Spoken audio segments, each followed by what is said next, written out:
नमस्कार, मैं स्नेहा सिंह और आप देख रहे हैं उन्नति न्यूज नेटवर्क। महाराष्ट्र की राजनीति में एक बार फिर वही दृश्य देखने को मिला है जो हमें पिछले साल देखने को मिला था।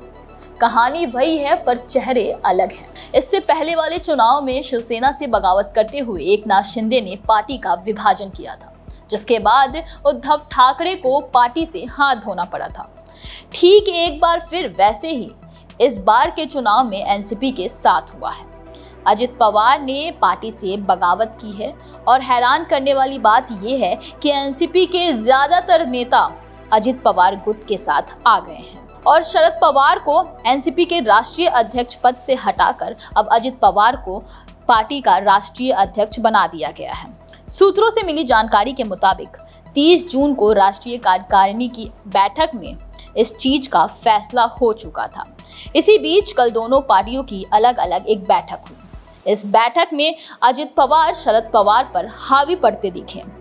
अब दोनों गुट यानी कि शरद पवार गुट और अजित पवार गुट के बीच पार्टी के नाम और सिंबल पर असली हक की जंग छिड़ गई है और दोनों इस हक के लिए चुनाव आयोग के पास पहुंच गए हैं। इस पूरे घटनाक्रम के बाद महाराष्ट्र की सियासत के चाणक्य माने जाने वाले शरद पवार के सामने क्या विकल्प बचा है?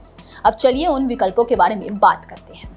इस पूरे घटनाक्रम के बाद अब शरद पवार चुनाव आयोग के पास पहुंच गए हैं। शरद पवार ने बगावती गुट के ओर इशारा करते हुए कहा कि जो लोग उनकी तस्वीर का इस्तेमाल कर रहे हैं वो जानते हैं कि उनके पास कुछ और नहीं है।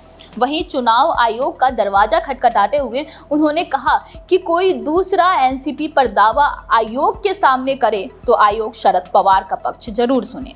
वहीं अब चुनाव आयोग के फैसले पर नजर रहेगी और ऐसा कहा जा रहा है कि फैसला जल्द आने की संभावना है। 2 दिन पहले शरद पवार ने कहा था कि अजित को जनता जवाब देगी, पार्टी को फिर से खड़ा करके दिखाऊंगा।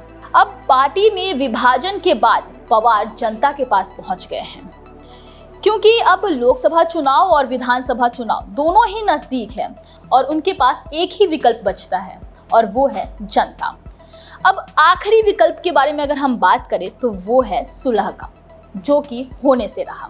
अब देखना ये है कि क्या शरद पवार अपनी पार्टी को बचा पाएंगे या नहीं।